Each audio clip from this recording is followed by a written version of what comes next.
Good afternoon.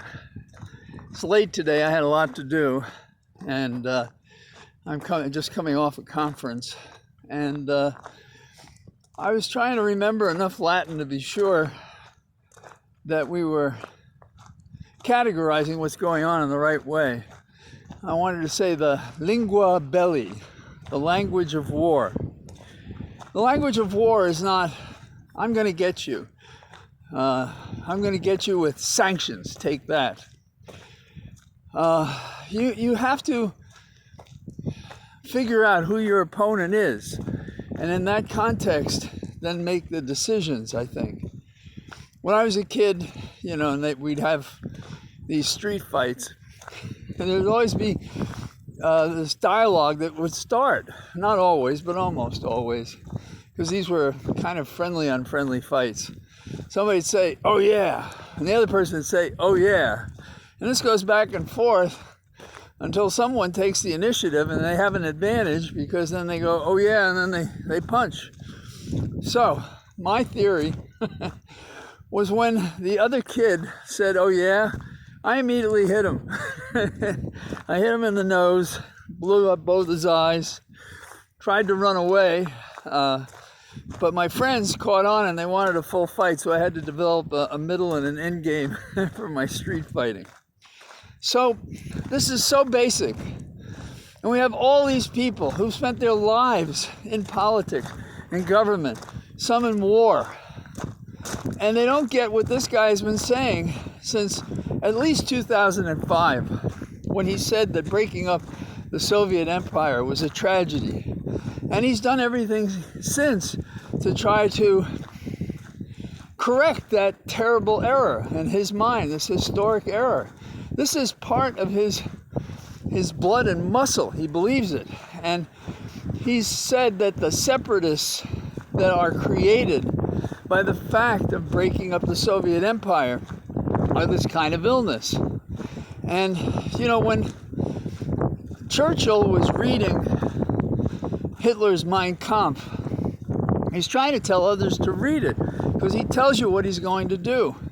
Well, Putin's been telling us his adult life what he believes and what he thinks should be done. And it is to get rid of these separatists, and it is to reunite the natural tribes and so forth with the original Russia. Okay, people can dispute the history of it, but he believes it. And we act as if we can counter that by saying the pipeline that doesn't yet exist, we're going to stop. Well, really, what difference is that going to make? And then we assure him that under no circumstances are we, America, going to come into the zone where you intend to pillage and kill and burn in order to take over Ukraine. And are you going to take over Belarus while you're at it?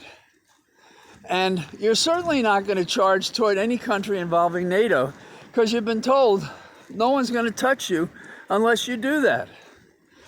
So it's terribly frustrating to me that we don't know how to fight. And I do know that the political ground of our being for a war is that the people want it, understand it, will do it, will understand death and the penalties we pay. But you see, Putin realizes that about us, that we're weak. And this is when he's going to punch us. And we keep saying, "Oh yeah," and he's already marching into Russia, into Ukraine, excuse me. So what are we going to do about it? Well, I'll bet you the generals are saying, move troops into the area. And at what point, when you supply arms and weaponry, are you not committing acts of war yourself? And I think you can get around it, because Zelensky would invite us in to help him, just like these separatists have, quote, invited Russia in to help them. I see a very bad period ahead, and not just for Ukraine. For our domestic politics, when the dust settles and these sanctions, so-called, don't work, because they're going to take months to have any effect. And by that time, he may have Belarus, and he may have Ukraine, and he may go south to Georgia and other places. And he knows we won't do anything.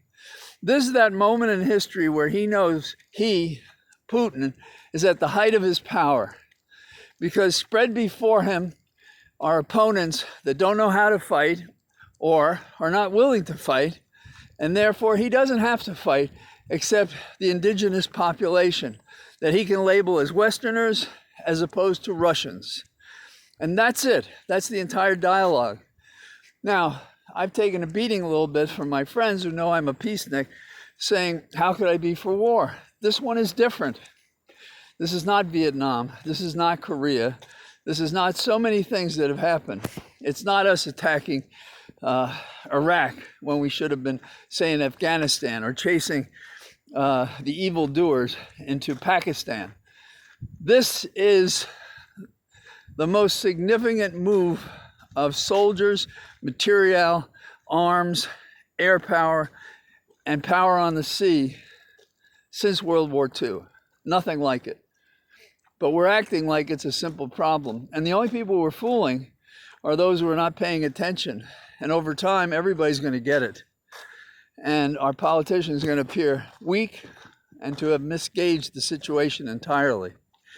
So, that's what I have to say today. I find it hard to understand, as much as like everybody else. I read all the books and histories of Alexander the Great and Napoleon, and you know, they all end up losing. And you know, people can say Putin doesn't know what's going to happen. He's going to lose. Yeah, someday he's going to lose. It's just like a street fight. There's always somebody else who can beat you. Could be a skinny guy, could be a big person. In this case, it could be a nation smaller than the United States and smaller than some of the other places. But he's going to work on our core, which is weak, and he's going to just march ahead, and we're going to just be witnesses, beating the drum saying, oh, we're doing these things. You'll see it will work. Well, too little, too late. That's what Vindeman said. And Fiona Hill said similar things. And these people know. John Flannery may not know, but they know. History knows, and he's told us what he's going to do. So, but we live in a time when people tell us, you know, like Trump is going to commit a crime, and we don't believe him, and then he commits the crime. We say, oh my God, he actually did what he said. So we have to get smarter. We have to get tougher. We have to do things that we're not now doing. So have a good evening. I'll tell you, it's very comfortable out. It's a little soggy. It's kind of like an Irish evening. So I hope you're well. Talk to you tomorrow. Hopefully we'll get smarter, and some people will come into the ring and save us from our own indecision and lack of resolve and failure to categorize this as a real fight. You know, you can duck a lot of fights. You can slip the punches. This is not one of those times. All the best. Bye-bye.